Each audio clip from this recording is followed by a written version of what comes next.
আমি শুধু এইটুকু বলতে চাই, এই সংক্ষিপ্ত সময় শুধু এইটুকু বলতে চাই যে যদি আমরা সপ্তম শিডিউলের 3টে লিস্ট দেখি, ইউনিয়ন লিস্ট,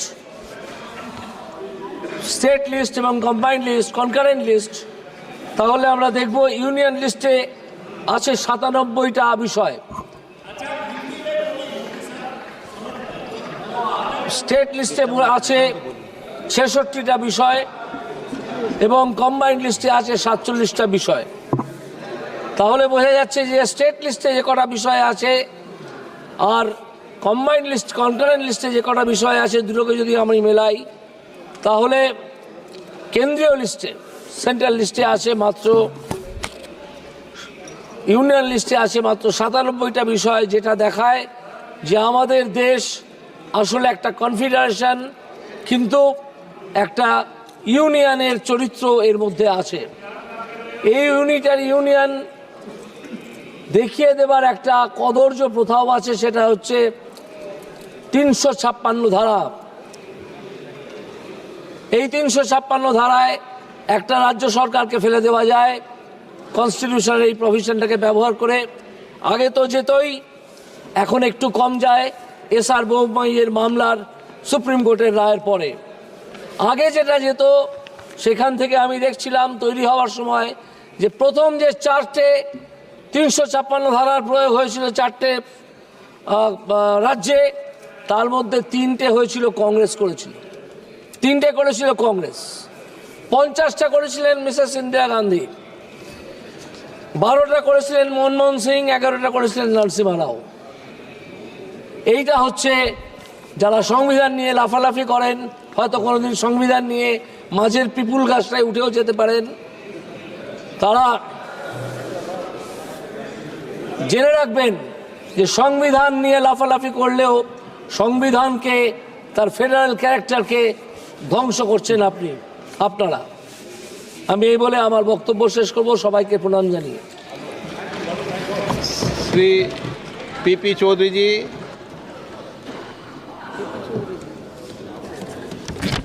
धन्यवाद अध्यक्ष महोदय जी। मैं बहुत संक्षिप्त में बात करूंगा। आपने मुझे भारत के संविधान के 75 वर्षों की गौरवशाली यात्रा पर चर्चा के लिए भाग लेने के लिए समय दिया, इसके लिए बहुत बहुत आपका आभार। लेकिन मैं बताना चाहूँगा, जहाँ तक हम गौरवशाली यात्रा की बात करते हैं तो भारत के संविधान की मैं कह सकता हूँ कि 1977 तक कैसी गौरवशाली यात्रा रही है, किस तरह संविधान पे आघात लगा है, चाहे जुडिशरी को कमिटेड बनाया है, चाहे जुडिशरी को पनिश किया गया है, चाहे जजेस का सुपरसीड किया गया है, चाहे ऐसे लोगों को प्रमोशन दिया गया है और चाहे सीनियरिटी का वायलेशन किया गया है, ये हमने देखा। अपने इलेक्शन को बचाने के लिए चुनाव अगर सेट असाइड कोर्ट से होने के बाद, वॉइड होने के बाद, उसके बाद में अपने उसके लिए भारत के संविधान में संशोधन करने का ये पूरे विश्व में पहला एग्जाम्पल होगा। और जो संविधान जब किया उसमें करने के बाद आप देखेंगे अध्यक्ष महोदय कि किस हिसाब से सिविल लिबर्टी जो है वो कर्टेल की गई।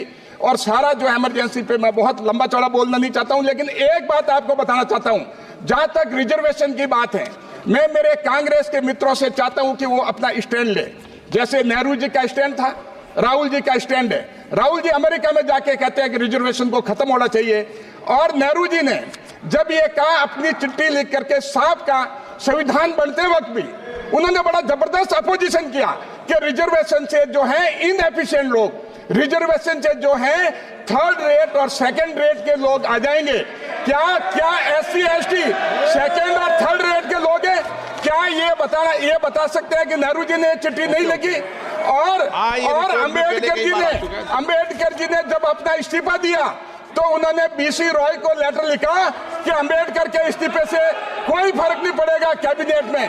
तो एक दलित के साथ जिस हिसाब से इनकी रिजर्वेशन की पॉलिसी है, एक तरफ ये जेब में भारत का संविधान लेके चलते हैं और दूसरी तरफ रिजर्वेशन को खत्म करना चाहते हैं। अध्यक्ष महोदय, ये ओबीसी के खिलाफ है, एससी एसटी के खिलाफ है और बात रिजर्वेशन की करते हैं। बहुत बहुत धन्यवाद। एक मिनट प्लीज। अरे नोट, एक मिनट। क्या पॉइंट ऑफ ऑर्डर क्या है? 3552 सर, पूरे टू लेके बैठता हूं पूरे ना। 2 दिन में जितना इन्होंने प्रधानमंत्री नेहरू जी को याद किया उतना ही उन्होंने ओके। अटल बिहारी अब माननीय सदस्यों ओके ओके ओके ओके माननीय सदस्यों प्लीज माननीय सदस्यों, सभा की कार्रवाई अगर सभा की सहमति हो तो इस विषय की समाप्ति तक बढ़ा दी जाए। माननीय प्रधानमंत्री जी।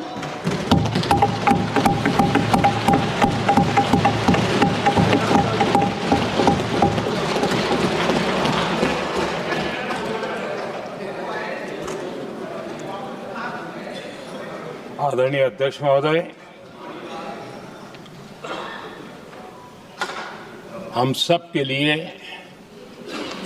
और सभी देशवासियों के लिए, इतना ही नहीं विश्व के लोकतंत्र प्रेमी नागरिकों के लिए भी हमारे लिए ये बहुत ही गौरव का पल है। बड़े गर्व के साथ लोकतंत्र के उत्सव को मनाने का एक अवसर है।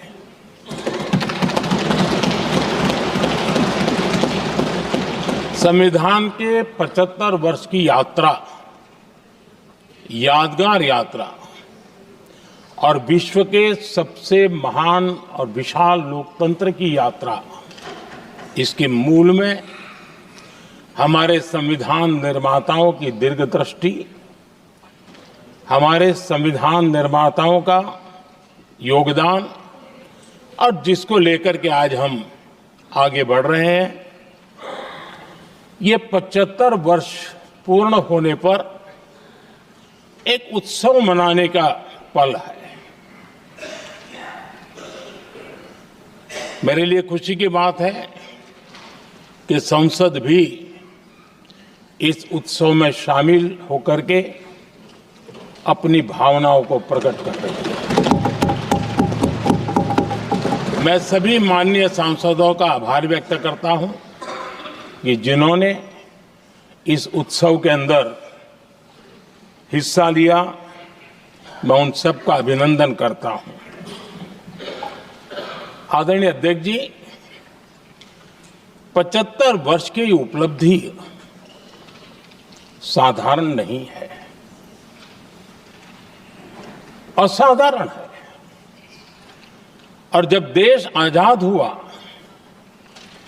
और उस समय भारत के लिए जो जो संभावनाएं व्यक्त की गई थी,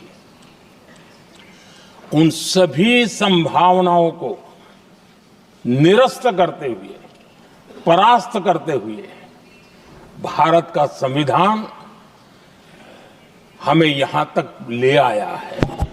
और इसलिए इस महान उपलब्धि के लिए संविधान निर्माताओं के साथ साथ मैं देश के कोटि कोटि नागरिकों का आदरपूर्वक नमन करता हूं, जिन्होंने इस भावना को, इस नई व्यवस्था को जी करके दिखाया है।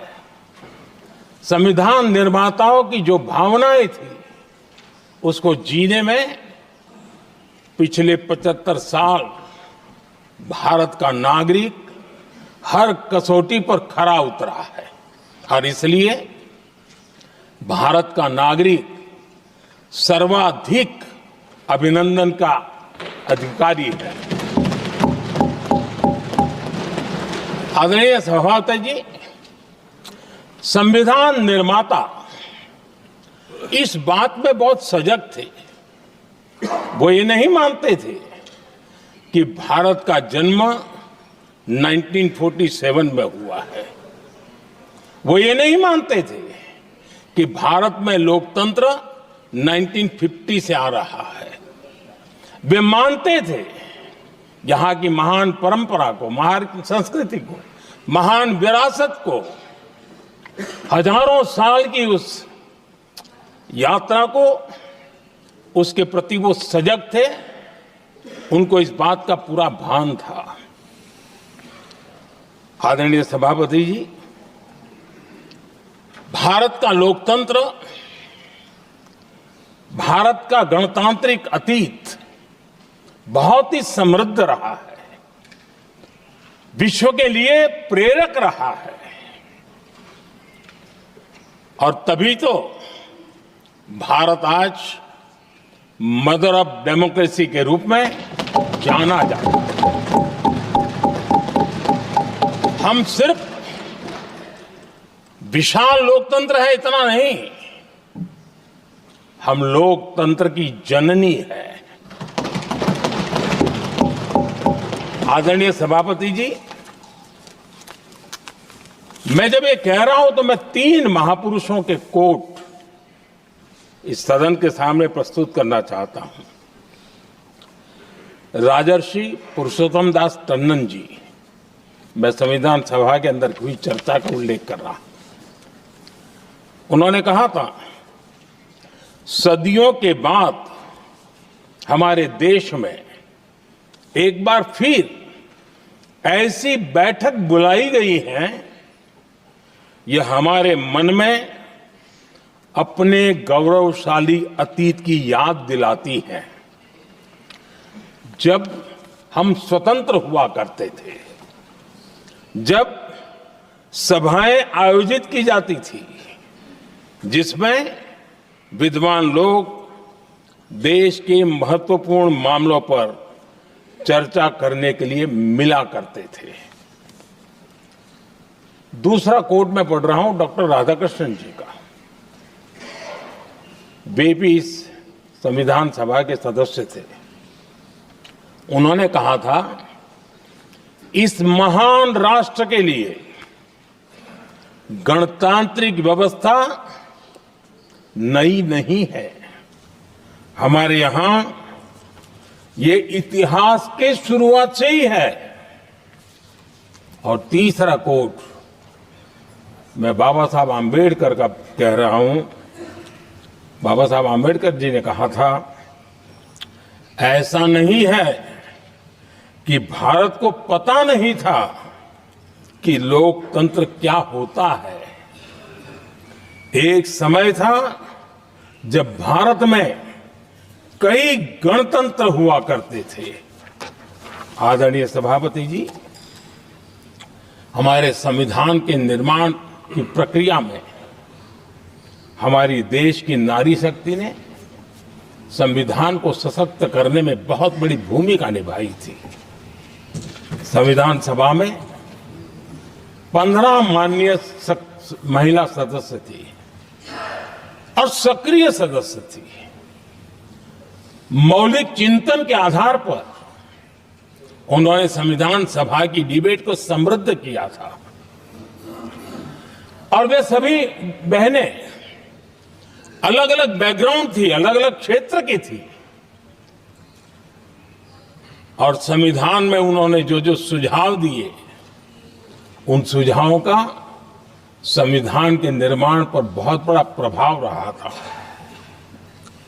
और हमारे लिए गर्व की बात है कि दुनिया के कई देश आजाद भी हुए, संविधान भी बने, लोकतंत्र भी चला, लेकिन महिलाओं को अधिकार देने में दशकों बीत गए थे। लेकिन हमारे यहां शुरुआत से ही महिलाओं को वोट का अधिकार संविधान में दिया गया।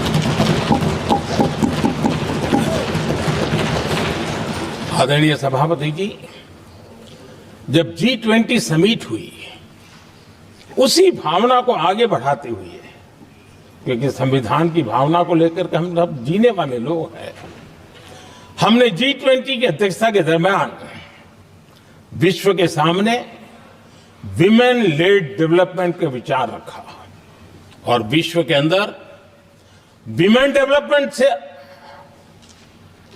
अब आगे जाने की जरूरत है, और इसलिए हमने विमेन लेड डेवलपमेंट की चर्चा को अंजाम दिया। इतना ही नहीं, हम सभी सांसदों ने मिलकर के एक स्वर से नारी शक्ति बंधन अधिनियम पारित करके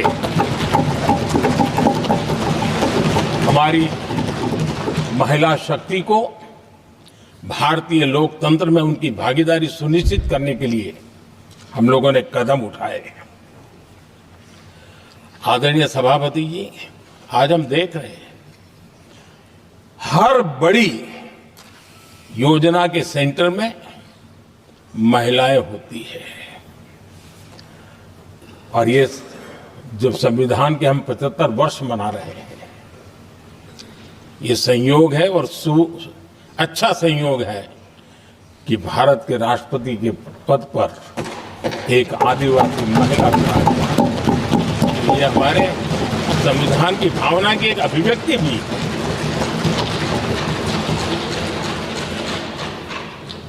आदरणीय सभापति जी, इस सदन में भी लगातार हमारे महिला सांसदों की संख्या बढ़ रही है, उनका योगदान भी बढ़ रहा है। मंत्री परिषद में भी उनका योगदान बढ़ रहा है। आज सामाजिक क्षेत्र हो, राजनीतिक क्षेत्र हो, शिक्षा का क्षेत्र हो, खेलकूद का क्षेत्र हो, क्रिएटिव वर्ल्ड की दुनिया हो, जीवन के हर क्षेत्र में महिलाओं का योगदान, महिलाओं का प्रतिनिधित्व देश के लिए गौरव दिलाने वाला रहा है। विज्ञान के क्षेत्र में, खास करके स्पेस टेक्नोलॉजी में उनके योगदान की सराहना हर हिंदुस्तानी बड़े गर्व के साथ कर रहा है। और इन सब की सबसे बड़ी प्रेरणा हमारा संविधान है। आदरणीय सभापति जी, अब हमारा देश बहुत तेज गति से विकास कर रहा है। भारत बहुत ही जल्द विश्व की तीसरी बड़ी आर्थिक शक्ति बनने की दिशा में बहुत मजबूत कदम रख रहा है। और इतना ही नहीं, ये 140 करोड़ देशवासियों का संकल्प है कि जब हम आजादी की शताब्दी मनाएंगे, हम इस देश को विकसित भारत बना करके रहेंगे। ये हर भारतीय का संकल्प, ये हर भारतीय का सपना है। लेकिन इस संकल्प से सिद्धि के लिए सबसे बड़ी आवश्यकता है, वो है भारत की एकता। हमारा संविधान भी भारत की एकता का आधार है। हमारे संविधान के निर्माण काल में इस देश के बड़े बड़े दिग्गज थे, स्वतंत्रता सेनानी थे, साहित्यकार थे, विवेचक थे, सामाजिक कार्यकर्ता थे, शिक्षाविद थे, कई फील्ड के प्रोफेशनल्स थे, मजदूर नेता थे, किसान नेता थे, समाज के हर वर्ग का प्रतिनिधित्व था और सबके सब भारत की एकता के प्रति बहुत ही संवेदनशील थे। जीवन के भिन्न भिन्न क्षेत्र से आए हुए, देश के अलग अलग भूभाग से आए हुए सभी लोग इस बात के प्रति सजग थे। और बाबा साहब अंबेडकर जी ने चेताया था। मैं बाबा साहब का कोट पढ़ रहा हूं। बाबा साहब अंबेडकर ने कहा था, समस्या ये है कि देश में जो विविधता से भरा जनमानस है, उसे किस तरह एक मत किया जाए, कैसे देश के लोगों को एक दूसरे के साथ होकर निर्णय लेने के लिए प्रेरित किया जाए, जिससे कि देश में एकता की भावना स्थापित हो। आदरणीय सभापति जी, मुझे बड़े दुख के साथ कहना है कि आजादी के बाद एक तरफ संविधान निर्माताओं के दिल दिमाग में एकता थी, लेकिन आजादी के बाद विकृत मानसिकता के कारण या स्वार्थवश अगर सबसे बड़ा प्रहार हुआ तो देश की एकता के मूल भाव पर प्रहार हुआ। विविधता में एकता, ये भारत की विशेषता रही है। हम विविधता को सेलिब्रेट करते हैं और इस देश की प्रगति भी विविधता को सेलिब्रेट करने में है। लेकिन गुलामी की मानसिकता में पले बड़े लोगों ने, भारत का भला न देख पाने वाले लोगों ने, और जिनके लिए हिंदुस्तान 1947 में ही पैदा हुआ, ये जो धारणा बननी थी, उनके लिए वो विविधता में विरोधाभास ढूंढते रहे। इतना ही नहीं, विविधता के इस अमूल्य खजाना है हमारा, उसको सेलिब्रेट करने के बजाय उस विविधता में ऐसे जहरीले बीज बोने के प्रयास करते रहे ताकि देश की एकता को चोट पहुंचे। आदरणीय सभापति जी, हमें विविधता का उत्सव हमारे जीवन का अंग बनाना होगा और वही बाबा साहब आंबेडकर को सच्ची श्रद्धांजलि होगी। आदरणीय सभापति जी, मैं संविधान के प्रकाश में ही मेरी बातों को रखना चाहता हूं और इसलिए अगर आप हमारी नीतियों को देखेंगे, पिछले 10 साल देश की जनता ने हमें जो सेवा करने का मौका दिया है, हमारी निर्णयों की प्रक्रिया को देखेंगे तो भारत की एकता को मजबूती के देने का निरंतर हम प्रयास करते रहे हैं। आर्टिकल 370 देश की एकता में रुकावट बना पड़ा था, दीवार बना पड़ा था। देश की एकता हमारी प्राथमिकता थी, जो कि हमारी संविधान की भावना थी और इसलिए धारा 370 को हमने जमीन पर काट दिया, क्योंकि देश की एकता हमारी प्राथमिकता है। आदरणीय सभापति जी, इस इतने बड़े विशाल देश में अगर आर्थिक रूप से हमें आगे बढ़ना है, हमारी व्यवस्थाओं को और विश्व को भी निवेश के लिए आना है, तो भारत में अनुकूल व्यवस्थाएं चाहिए और उसी में से हमारे देश में एक लंबे अरसे तक जीएसटी को लेकर के चर्चा चलती रही। मैं समझता हूं इकोनॉमिक यूनिटी के लिए जीएसटी ने बहुत बड़ी भूमिका अदा की है। उस समय पहले की सरकार का भी कुछ योगदान है। वर्तमान समय में हमको इसको आगे बढ़ाने का अवसर मिला और हमने इसको किया, और वो भी वन नेशन वन टैक्स उस भूमिका को आगे बढ़ा रहा है। आदरणीय सभापति जी, हमारे देश में राशन कार्ड गरीब के लिए बहुत बड़ी मूल्यवान दस्तावेज रहा है, लेकिन गरीब अगर एक राज्य से दूसरे राज्य जाता था तो गरीब कुछ भी उसके प्राप्त करने का हकदार नहीं बनता था। इतना बड़ा देश पर उसका किसी भी कोने में जाए उसका उतना ही अधिकार है। एकता के उस भाव को मजबूत करने के लिए हमने one nation one ration card की बात को मजबूत। आदरणीय सभापति जी, देश के गरीब को, देश के सामान्य नागरिक को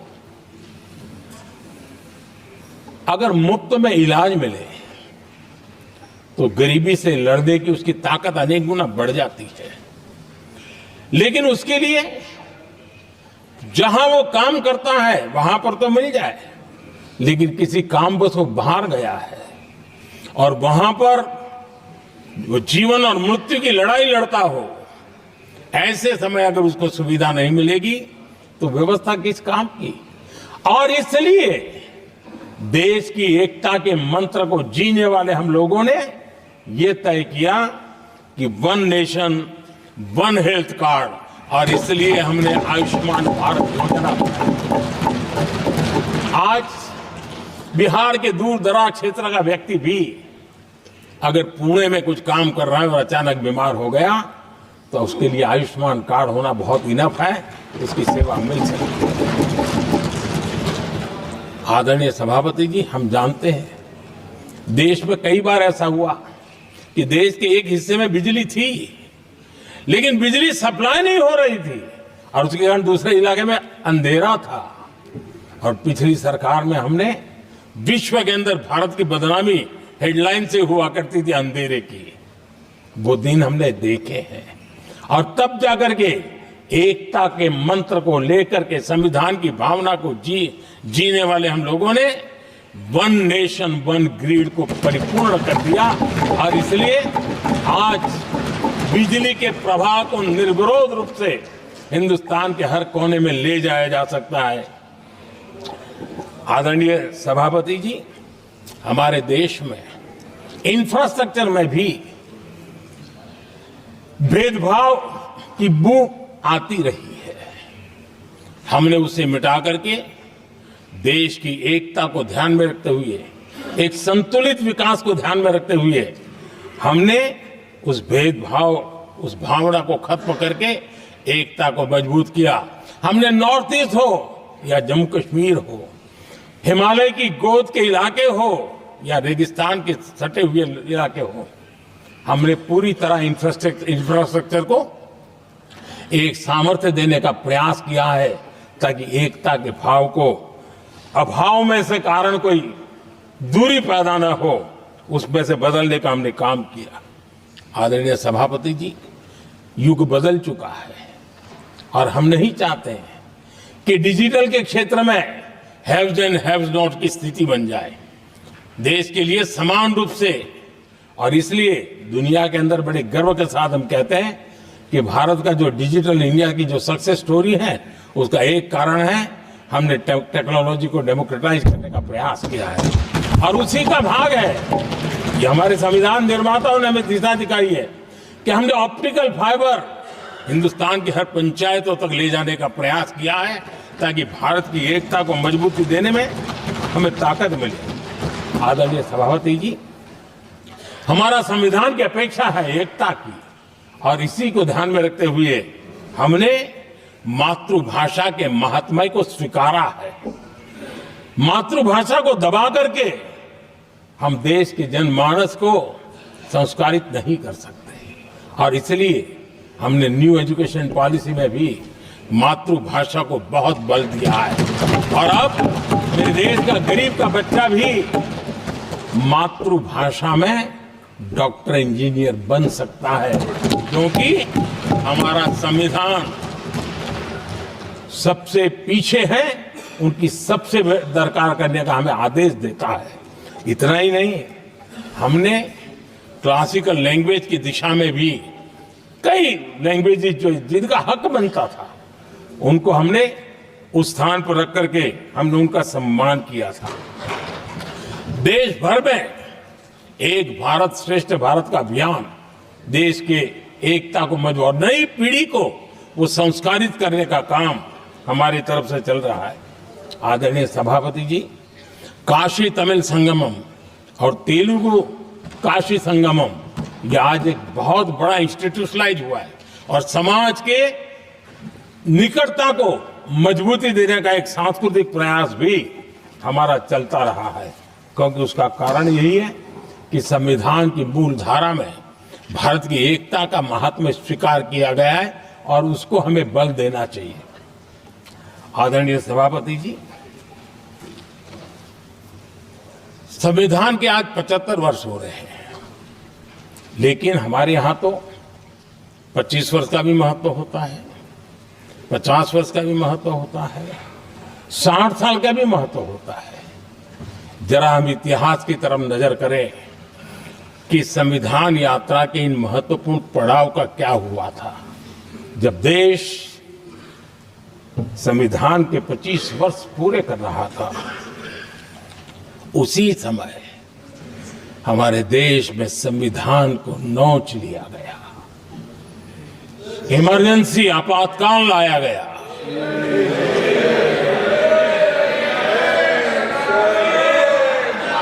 संवैधानिक व्यवस्थाओं को समाप्त कर दिया गया, देश को जेल खाना बना दिया गया, नागरिकों के अधिकारों को लूट लिया गया, प्रेस की स्वतंत्रता को ताले लगा दिए गए और कांग्रेस के माथे पर ये जो पाप है ना, वो कभी भी धुलने वाला नहीं है, कभी भी धुलने वाला। यह सिर्फ हिंदुस्तान है, दुनिया में जब जब लोकतंत्र की चर्चा होगी, कांग्रेस के माथे का ये पाप कभी धुलने वाला नहीं है, क्योंकि लोकतंत्र का गला घोंट दिया गया था।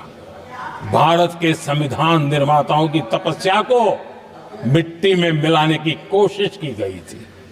आदरणीय सभापति जी, जब 50 साल हुए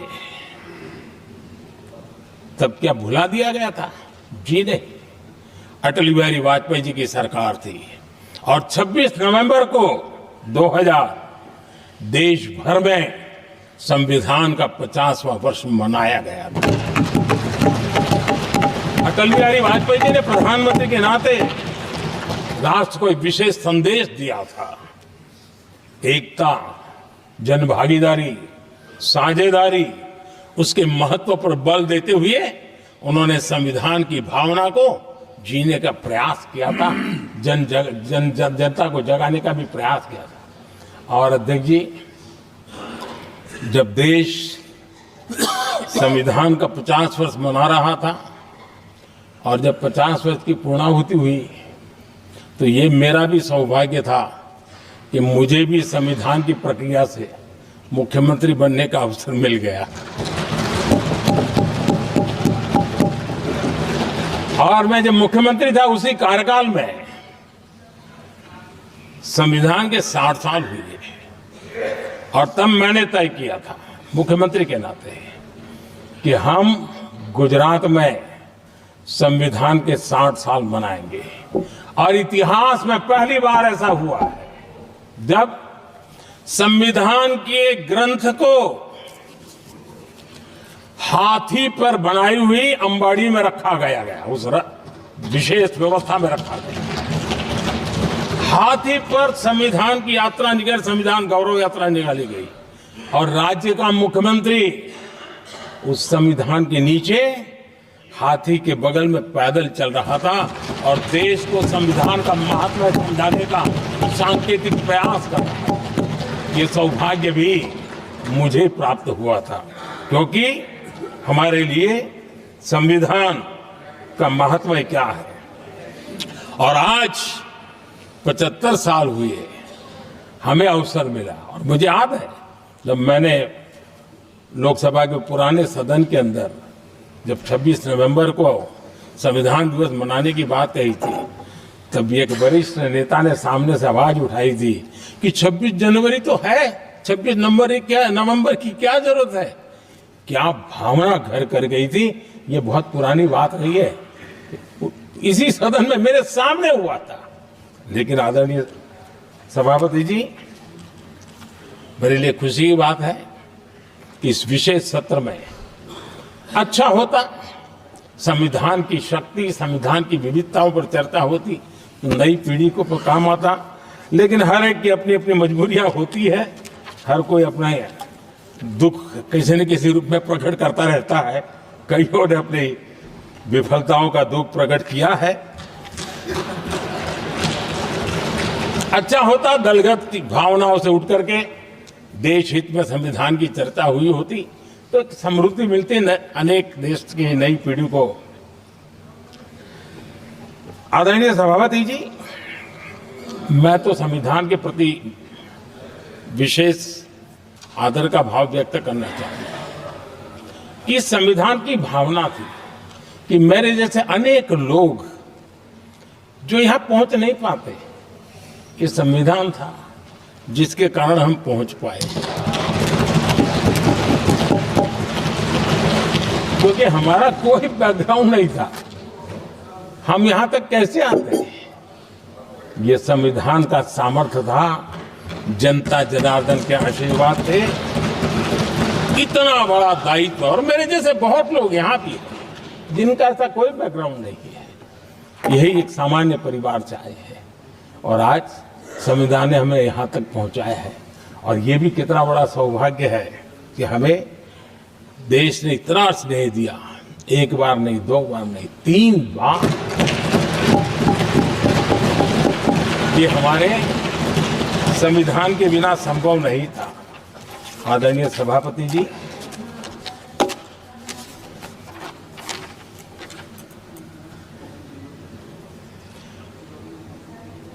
उतार चढ़ाव तो आए, कठिनाइयां भी आई, रुकावटें भी आई, लेकिन मैं फिर एक बार देश की जनता को नमन करता हूं कि देश की जनता पूरी ताकत के साथ संविधान के साथ खड़ी रही।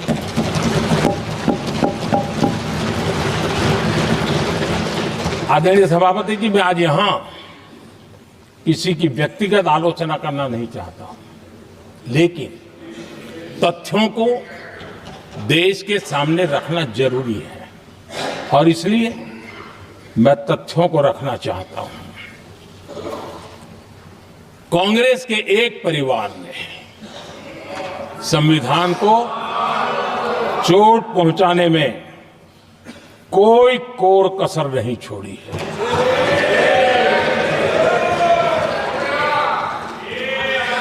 और मैं इसलिए एक परिवार का उल्लेख करता हूं कि 75 साल की हमारी यात्रा में 55 साल एक ही परिवार ने राज किया है। इसलिए देश को क्या क्या हुआ है ये जानने का अधिकार है, और इस परिवार के कुविचार, कुरीति, कुनीति, इसकी परंपरा निरंतर चल रही है। हर स्तर पर इस परिवार ने संविधान को चुनौती दी। आदरणीय सभापति जी, 1947 टू 1952 इस देश में इलेक्टेड गवर्नमेंट नहीं थी। एक अस्थाई व्यवस्था थी, एक सिलेक्टेड सरकार थी, और चुनाव नहीं हुए थे। और जब तक चुनाव न हो तब तक एक इंटरिम व्यवस्था के रूप में कोई खाका खड़ा करना चाहिए, किया गया था। 1952 के पहले राज्यसभा का भी गठन नहीं हुआ था, राज्यों में भी कोई चुनाव नहीं थे, जनता का कोई आदेश नहीं था। उसके बावजूद भी, और अभी तो संविधान निर्माताओं ने इतना मंथन करके संविधान बनाया था। 1951 में जबकि चुनी हुई सरकार नहीं थी, उन्होंने ऑर्डिनेंस करके संविधान को बदला, और किया क्या? अभिव्यक्ति की आजादी पर हमला कर दिया गया।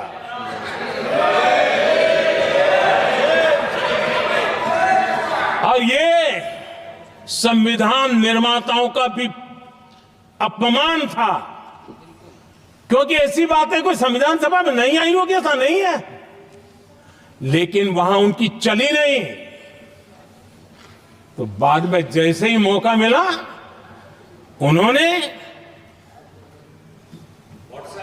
अभिव्यक्ति की आजादी को,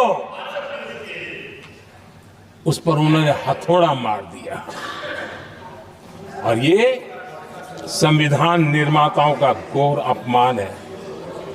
अपने मन की चीजें जो संविधान सभा के अंदर नहीं करवा पाए, उन्होंने पिछले दरवाजे से किया, और वो भी चुनी हुई सरकार के वो प्रधानमंत्री नहीं थे, उन्होंने पाप किया था।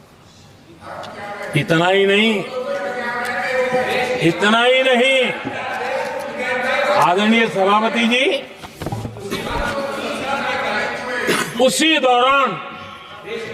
दरमियान उस समय के प्रधानमंत्री पंडित नेहरू जी ने मुख्यमंत्रियों को एक चिट्ठी लिखी थी।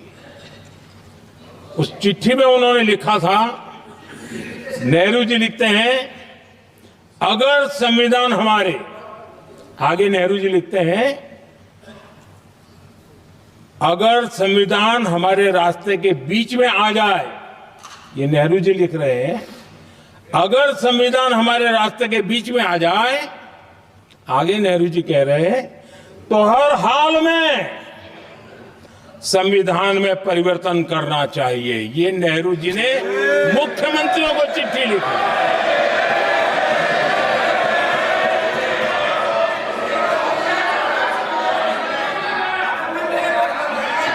और आदरणीय सभापति जी, ये भी देखिए, 1951 में ये पाप किया गया, लेकिन देश चुप नहीं था।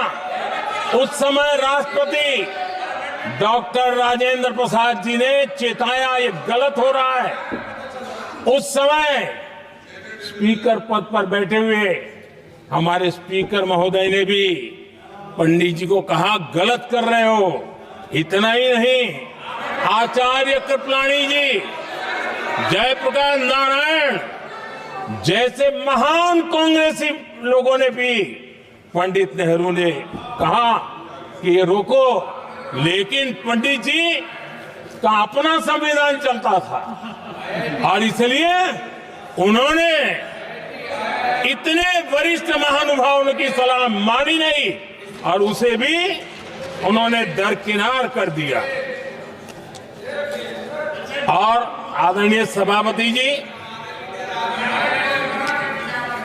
ये संविधान संशोधन करने का ऐसा खून कांग्रेस के मुंह लग गया कि समय समय पर वो संविधान का शिकार करती रही।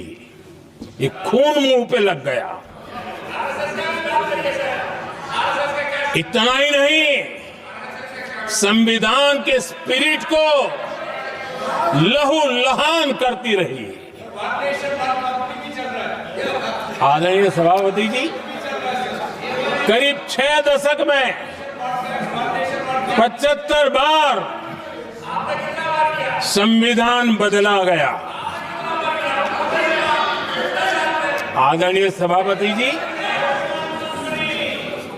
जो बीज देश के पहले प्रधानमंत्री जी ने बोया था, उस बीज को खाद पानी देने का काम एक और प्रधानमंत्री ने किया। उनका नाम था श्रीमती इंदिरा गांधी।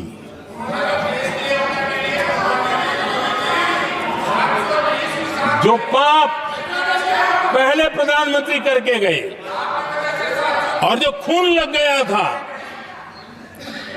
1971 में, सुप्रीम कोर्ट का एक फैसला आया था। उस सुप्रीम कोर्ट के फैसले को संविधान बदल करके पलट दिया गया और 71 में यह संविधान संशोधन किया गया था। और क्या था, उन्होंने हमारे देश की अदालत के पंख काट दिए थे और यहां पर तो किया था कि संसद संविधान के किसी भी आर्टिकल में जो मर्जी पड़े वो कर सकती है और अदालत उसकी तरफ देख भी नहीं सकती है। अदालत के सारे अधिकारों को छीन लिया गया था। ये पाप 1971 में उस समय की प्रधानमंत्री श्रीमती इंदिरा गांधी ने किया था।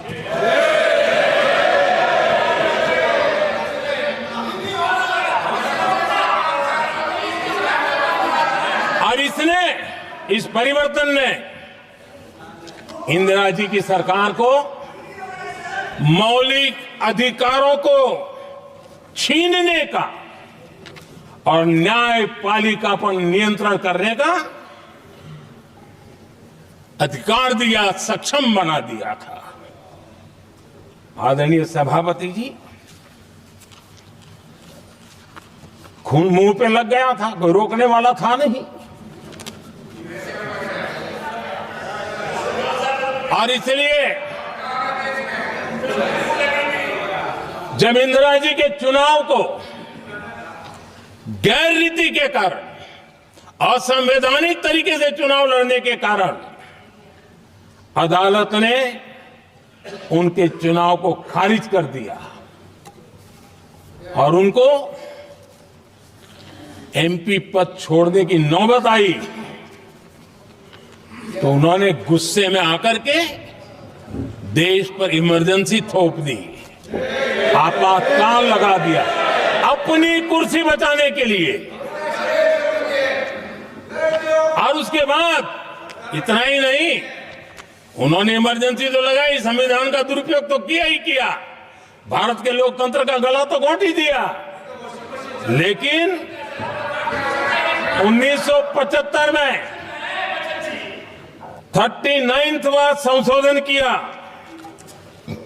और उसमें उन्होंने क्या किया, राष्ट्रपति, उपराष्ट्रपति, प्रधानमंत्री, अध्यक्ष, इनके चुनाव के खिलाफ कोई कोर्ट में जा ही नहीं सकता है, ऐसा उन्होंने, और वो भी रिट्रोस्पेक्टिव किया, आगे के लिए नहीं, पीछे का भी, अपने पापों का भी उन्होंने। और आदरणीय सभापति जी, मैं संविधान की बात कर रहा हूं, मैं संविधान के आगे पीछे कुछ नहीं बोल रहा हूं।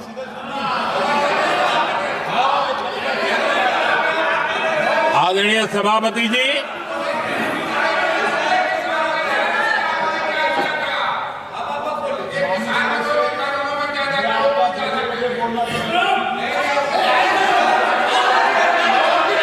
आदरणीय सभापति जी, इमरजेंसी में लोगों के अधिकार छीन लिए गए, देश के हजारों लोगों को जेलों में ठूंस दिया गया, न्यायपालिका का गला घोंट दिया गया, अखबारों की स्वतंत्रता पर ताले लगा दिए गए। इतना ही नहीं, कमिटेड जुडिशरी, इस विचार को उन्होंने पूरी ताकत दी। और इतना ही नहीं, जिस जस्टिस एच.आर. खन्ना ने उनके चुनाव में उनको खिलाफ जो जजमेंट दिया था, वो इतना गुस्सा भरा था कि जब जस्टिस एच.आर. खन्ना, जो सीनियरिटी के आधार पर सुप्रीम कोर्ट के चीफ जस्टिस बनने थे, जिन्होंने संविधान के सम्मान करते हुए उस पीरियड से इंदिरा जी को सजा दी थी, उन्होंने मुख्य न्यायाधीश नहीं बनने दिया। ये संविधान और लोकतांत्रिक प्रक्रिया नहीं।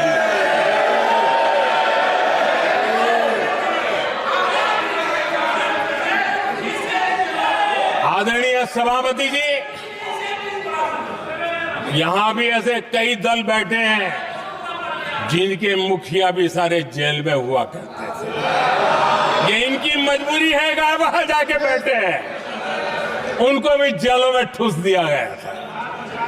आदरणीय सभापति जी, देश पर जुल्म तांडव चल रहा था, निर्दोष लोगों को जेलों में ठूस दिया जाता था, लाठियां बरताई जाती थी, कई लोग जेलों में मौत के शरण हो गए थे, और एक निर्दयी सरकार संविधान को चूर चूर करती रही थी।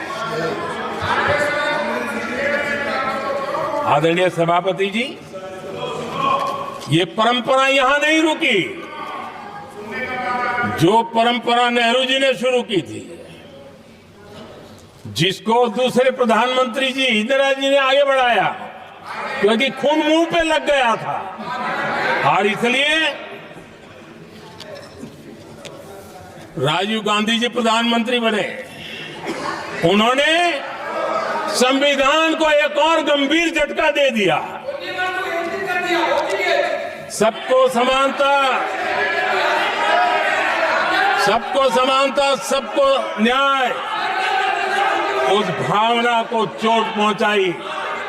आदरणीय सभापति जी, आपको मालूम है सुप्रीम कोर्ट ने शाहबानो का जजमेंट दिया था।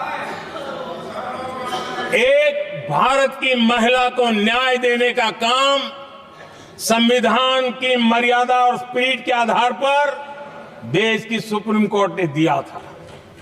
एक वृद्ध महिला को उसका हक मिला था सुप्रीम कोर्ट से, लेकिन उस समय के प्रधानमंत्री राजीव गांधी ने शाहबानो की उस भावना को, सुप्रीम कोर्ट की उस भावना को नकार दिया और उन्होंने वोट बैंक की राजनीति के खातिर संविधान की भावना को बलि चढ़ा दिया और कट्टरपंथियों के सामने सर झुकाने का काम कर दिया।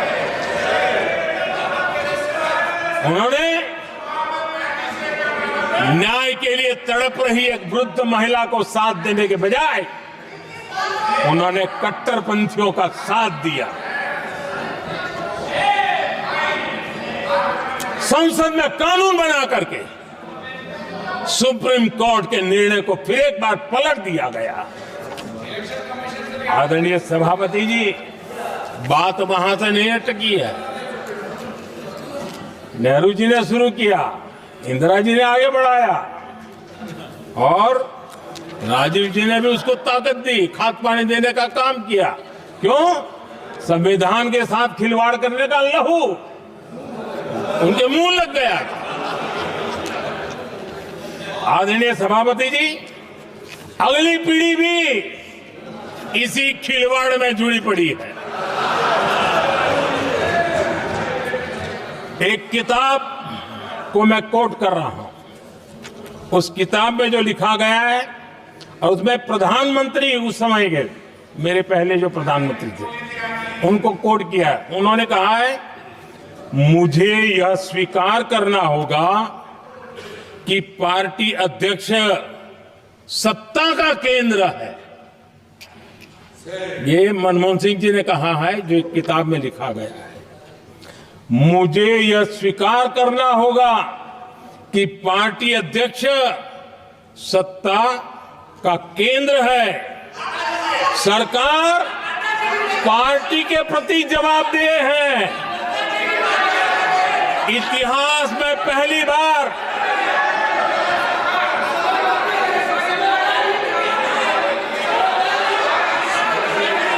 आदरणीय सभापति जी, नहीं, आप सदन इतिहास तरीके में नहीं चलाना पहली चाहते। बार नो, ये तरीका बिल्कुल ठीक नहीं है।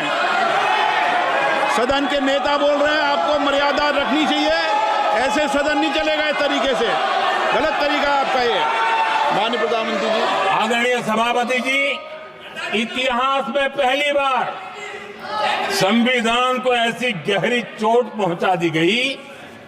संविधान निर्माताओं ने चुनी हुई सरकार और चुने हुए प्रधानमंत्री की कल्पना तक ही हमारा संविधान था, लेकिन इन्होंने तो प्रधानमंत्री के ऊपर एक गैर संवैधानिक और जिसने कोई शपथ भी नहीं लिया था, नेशनल एडवाइजरी काउंसिल पीएमओ के भी ऊपर बैठा दिया। पीएमओ के ऊपर अघोषित दर्जा दे दिया गया।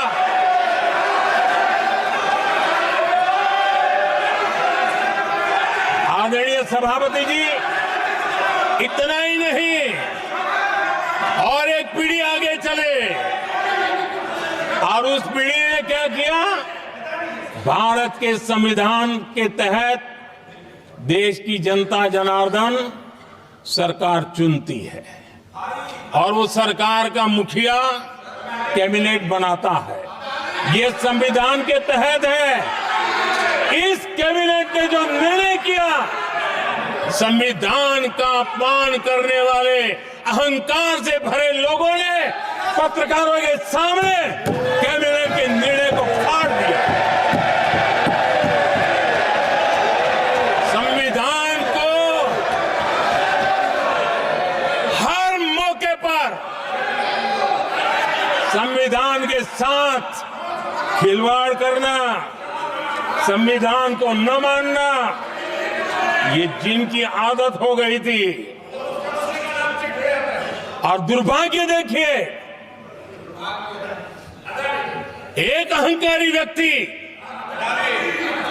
कैबिनेट के निर्णय को फाड़ दे और कैबिनेट अपना फैसला बदल दे। ये कौन सी व्यवस्था है? आदरणीय सभापति जी, मैं जो कुछ भी कह रहा हूं वो संविधान के साथ क्या हुआ उसी की बात कर रहा हूं। उस समय करने वाले पात्रों को लेकर किसी को परेशानी होती होगी, लेकिन बात संविधान की है। मेरे मन के और मेरे विचारों को मैं अभिव्यक्त नहीं कर रहा हूं।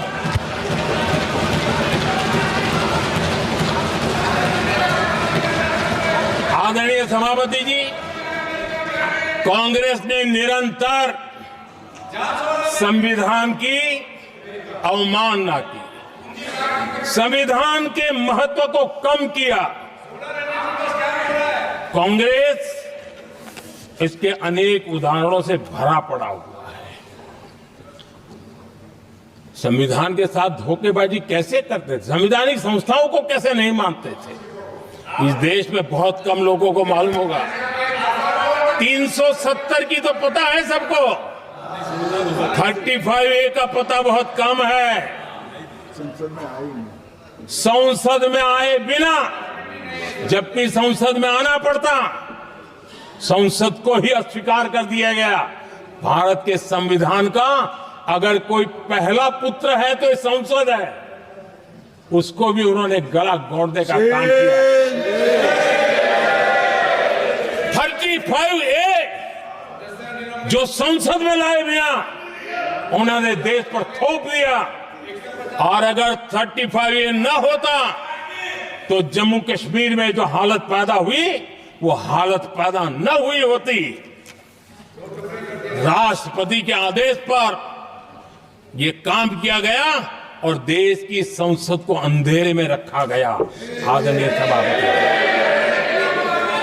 ये संसद का अधिकार था, कोई अपनी मनमानी से नहीं कर सकता था, लेकिन और उनके पास बहुमत था, कर सकते थे, लेकिन वो नहीं किया क्योंकि पेट में पाप था, देश की जनता से छुपाना चाहते थे। आदरणीय सभापति जी, इतना ही नहीं, बाबा साहब आंबेडकर जिनके प्रति आज सम्मान का भाव सब कोई अनुभव कर रहा है, और हम लोगों के लिए तो बहुत विशेष है, क्योंकि हम लोगों के लिए तो जीवन में बहुत बड़ी जो कुछ भी रास्ते मिले ना वहीं से मिले हैं। आदरणीय सभापति जी, बाबा साहब आंबेडकर, इनके प्रति भी इनके मन में कितनी कटुता भरी थी, कितना द्वेष भरा था, मैं आज उसके डिटेल में जाना नहीं चाहता हूं, लेकिन जब अटल जी की सरकार थी तब बाबा साहब आंबेडकर, उनका जो महापरिनिर्वाण भूमि है, वहां पर अलीपुर रोड पर अटल जी की सरकार में बाबा साहब आंबेडकर जी के स्मृति में एक स्मारक बनाना तय हुआ। अटल जी के समय ये नहीं हुआ। दुर्भाग्य देखिए, 10 वर्ष यूपीए की सरकार रही, उसने इस काम को नहीं किया, न होने दिया। बाबा साहब आंबेडकर का जब हमारी सरकार आई, बाबा साहब आंबेडकर के प्रति हमारा श्रद्धा होने के कारण हमने अलीपुर रोड पर बाबा साहब मेमोरियल बनाया और उसका काम किया। आदरणीय सभापति जी, दिल्ली में जब बाबा साहब आम्बेडकर के 1992 में, उस समय चंद्रशेखर जी कुछ समय थे, तब एक निर्णय किया गया था, आम्बेडकर इंटरनेशनल सेंटर यही जनपद के पास 40 साल तक वो कागज पे ही पड़ा रहा, नहीं किया गया। और तब जाकर के 2015 में हमारी सरकार आई और हमने आकर के इस काम को पूरा किया। बाबा साहब को भारत रत्न देने का काम भी जब कांग्रेस सत्ता से बाहर गई तब संभव हुआ। इतना ही नहीं, आदरणीय सभापति जी, बाबा साहब आम्बेडकर के 125 साल तो हमने पूरी दुनिया में बनाए थे, विश्व के 120 देशों में बनाने का काम किया था। लेकिन जब बाबा साहब आम्बेडकर की शताब्दी थी, तब अकेली बीजेपी की सरकार थी मध्य प्रदेश में। सुंदरलाल जी पटवा हमारे मुख्यमंत्री जी थे और महू में जहां बाबा साहब आम्बेडकर जी का जन्म हुआ था, उसको एक स्मारक के रूप में पुनर्निर्माण करने का काम सुंदरलाल पटवाई जी जब मुख्यमंत्री थे तब मध्य प्रदेश में हुआ था। शताब्दी के समय भी उनके साथ यही किया गया था। आदरणीय सभापति जी,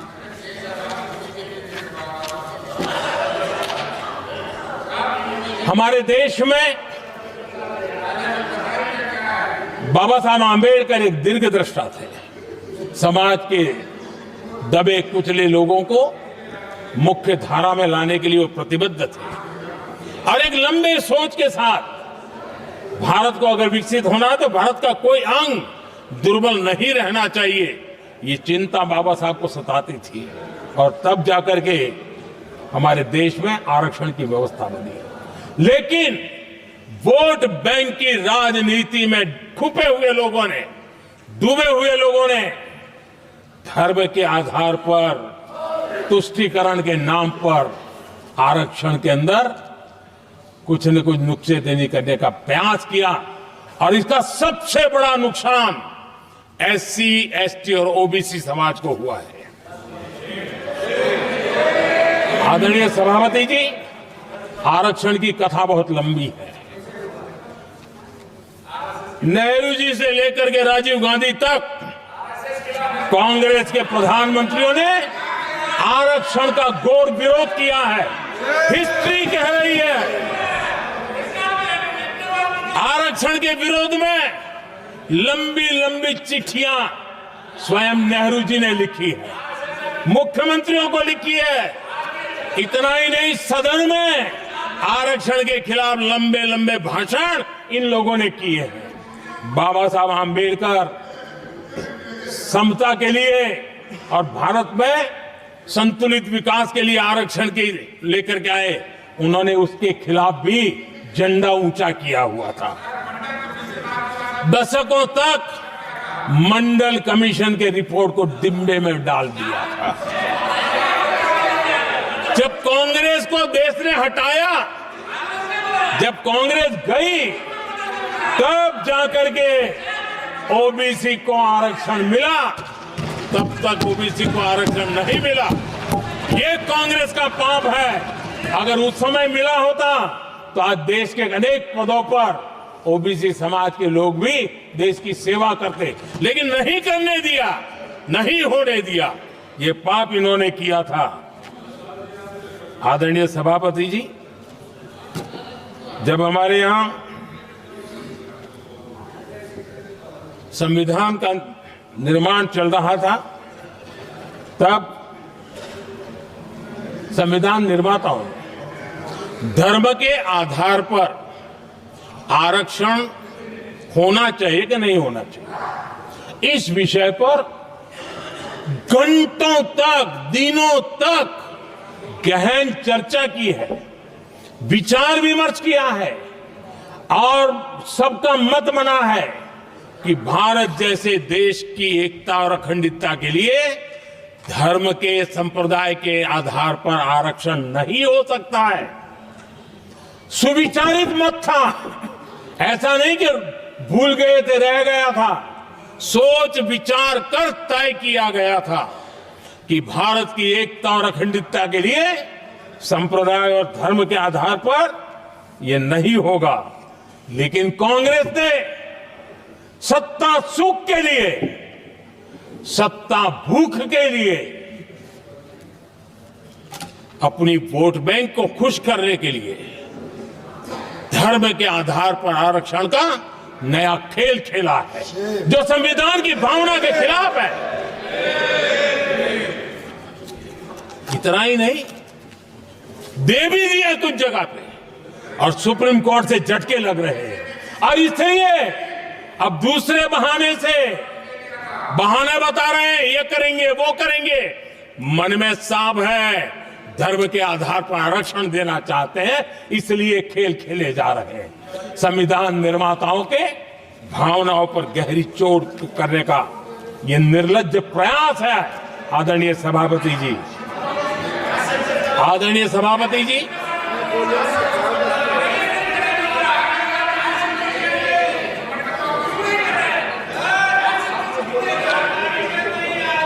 आदरणीय सभापति जी, एक गलत और विषय, ये तरीका ठीक नहीं। आपके नेता ने बोला, आपने बोला दोबारा बात मत करो। जिसकी भी मैं चर्चा करना चाहता हूं, और वो ज्वलंत विषय समान नागरिक संहिता, यूनिफॉर्म सिविल कोड। ये विषय भी संविधान सभा के ध्यान बाहर नहीं था। संविधान सभा ने यूनिफॉर्म सिविल कोड को लेकर के लंबी चर्चा की, गहन चर्चा की, और उन्होंने बहस के बाद निर्णय किया कि अच्छा होगा कि जो भी सरकार चुन करके आए वो उसका निर्णय करे और देश में यूनिफॉर्म सिविल कोड लागू करे। ये संविधान सभा का आदेश था। और बाबा साहब आंबेडकर ने कहा था, जो लोग संविधान को समझते नहीं है, देश को समझते नहीं है, सत्ता भूख सेवा कुछ पढ़ा नहीं है, उनको पता नहीं है बाबा साहब ने क्या कहा था।